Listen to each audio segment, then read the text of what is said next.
So this is my niece. Her name is Yali. She is 9 months old. Her mum is a doctor and her dad is a lawyer. By the time Yali goes to college, the jobs her parents do are going to look dramatically different.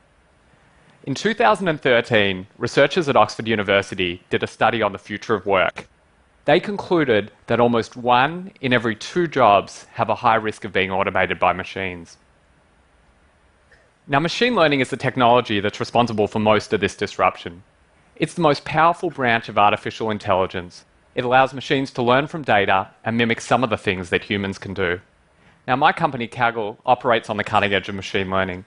We bring together hundreds of thousands of experts to solve important problems for industry and academia. So this gives us a unique perspective on what machines can do, what they can't do, and what jobs they might automate or threaten. So machine learning started making its way into industry in the early 90s, and it started with relatively simple tasks.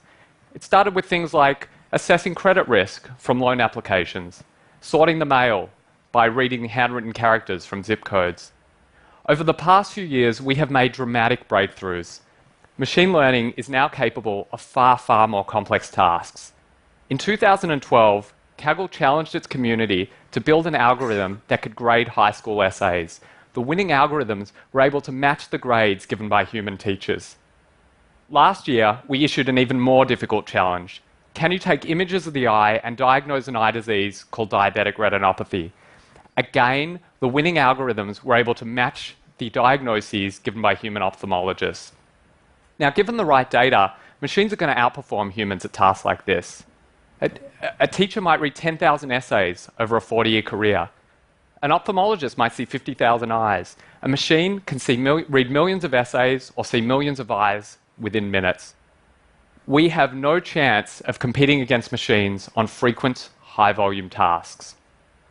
But there are things that we can do that machines can't do. Where machines have made very little progress is in tackling novel situations. They can't handle things they haven't seen many times before. The fundamental limitation of machine learning is that it needs to learn from large volumes of past data.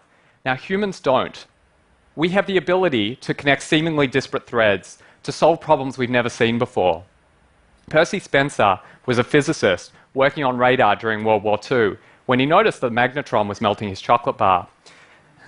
So he was able to connect his understanding of electromagnetic radiation with his knowledge of cooking in order to invent, any guesses?